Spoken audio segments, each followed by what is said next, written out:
我躺在女孩的床上去测她的手，都带100多伏的电压。上一个视频的后续来喽，是不是新的电热毯就不带电呢？同样趴在电热毯上对墙也测出了100多伏的电压。测电就测电呗，为啥非得上人床呢？因为只有整个身体趴在这个电热毯上，产生的电压才会更高。旁边这个大哥还不相信，你看我测他的手之间都有一个100多伏的电压，都是电热毯的问题，是电热毯的磁场对我身上产生感应电，然后我拿着电笔又通过电笔对墙和对他的身体来放电，同时电笔计算出电压，就这么个原理。它就是像这种充电器啊、电脑啊，它的周围它都会有磁场。最早是发现电路子。对，电路子它会有磁场，磁场有一个辐射，然后这个磁场会通过你的人体或啥的对这个墙体放电，这个墙体是潮湿的，擦上以后都有。这墙体有吗？墙体有，你看，我手拿着这个线。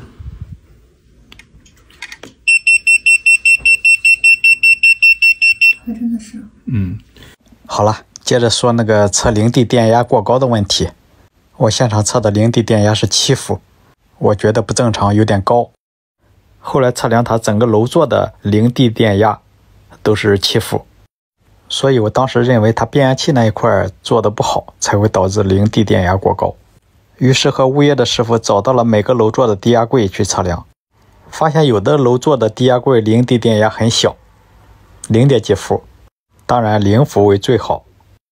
又分别测了其他楼座的低压柜，测的电压有的高有的低。你看这一个接近2伏，又不一样。当时我就怀疑，离变压器这么近，它的电压为什么那么高呢？应该为0才对呀。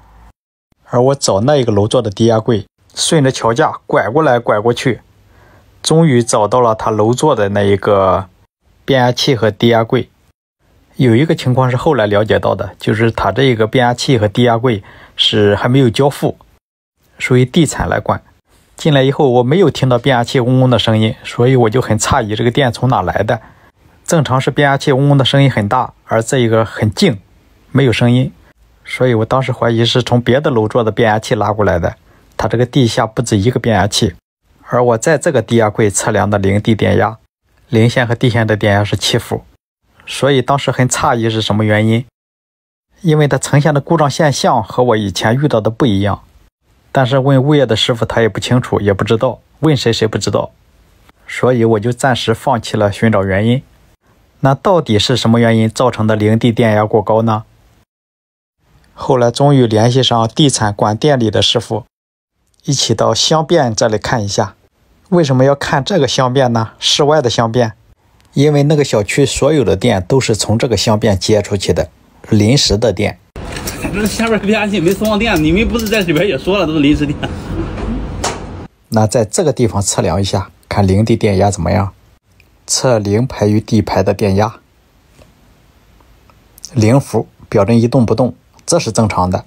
而从这个位置到它每个楼座的距离太长了，光地下车库那一块都9曲18弯，这样就造成零地线有一个电压差。可以在变压器这个地方测量一下零排和地排，是0欧，它是电阻很小，所以这样就能说得通了。变压器这一块一切正常，为什么过去以后零地电压变得异常？这只是我错了，这也是我没想到的。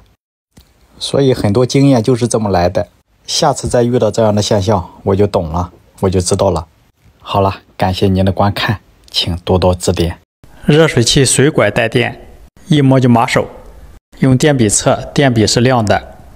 冰柜外壳带电，电笔是亮的，这个用手一摸也麻手。再看一下配电箱，测地线排带电，电笔是亮的。测零线呢，零线没问题。测一下热水器这个水管与水龙头之间的电压，看能不能测出电压。有近100伏的电压，这个电不敢碰，一碰就麻手。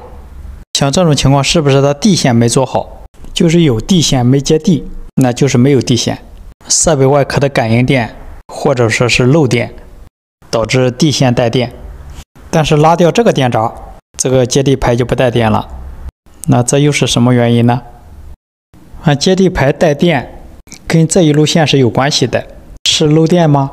现在测这个配电箱外壳，电笔都是亮的，这个电路从哪里开始查呢？呀，这下边还有个超声波清洗机，检修不太方便。假如说这路线漏电，总闸是漏电保护器，漏电保护器不跳，反正我认为是接地线没接好，所以我准备给它外接一个接地线，或者是接地体。这是个1楼，在窗外边是个花园，那就去外边做一个接地线或找一个接地体，然后测量一下这些线路有没有漏电的，测量一下它这个接地好不好。这就是它的窗户后边有他们家的电表和配电箱，找一下有没有接地体或者是地线。有一个接地体，这个钢筋是打到地下的，上面有一层涂料，我得用小刀把它刮掉。如果找不到这种接地体，就可以在地下打上一个钢筋或者镀锌管。这个接地体连的是上面的一个固定电缆线的一个支架，没找到接地线，用那个蓝线代替，在这钢筋上缠了好几圈，用胶带缠一下。这个地线这一头，我把它缠到万用表的1字表笔上，下边就准备开始测漏电了。先测一下电压吧，我怕我不小心的掉进去。先测电压，这个地线排与地线也就10来伏，零线与地线没有电压，这是在没合那个闸的情况下，电压很小。看那个火线与地线的电压230多伏，正常。我把电送上。现在测一下这个地线排与地线之间的电压，接近150伏啊，电压挺高啊。地线排接着地线连着设备的外壳，人摸上多危险。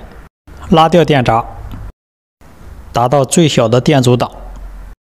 我得确定一下它这个地线排与接地体与地线之间的电阻，就是看它是不是通的。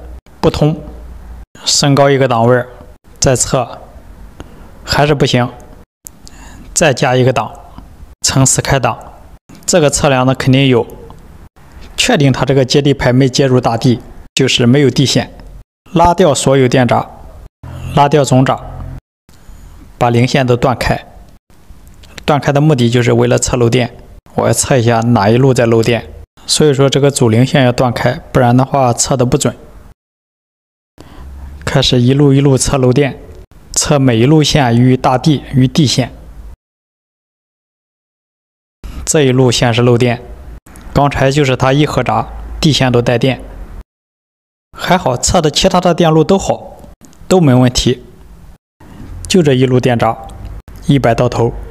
我得问一下这路线是干啥的中央空调，2台5匹的中央空调，也就是说这2个闸是控制的2台空调。那它的零线呢？这个空调是需要零线的，零线应该接到下边零线排了，但是下边地线排和零线排是连在一起的，应该都是地线排。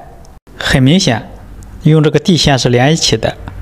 我得顺着这个火线找它这一路线的零线，它这个线地线当火线，只能说顺着这个线慢慢的找。这路线是其中一个空调的线，3根火线一个零线，它这个零线顺着往下找这个零线接对了，接到了这个闸上面的零线上，这个接对了。这一路空调线就是这个电闸控制的，那就找这一路的零线，在这儿，这4根线，3根火线一个零线，这2根蓝线一个火线一个零线，找那个零线。这个用地线当火线，用蓝线当火线，如果猜乱了很难分辨，不知道下线的怎么考虑的，这是给我增加难度啊。找到火线再找零线，可以用弯表来测电阻，来找出零线。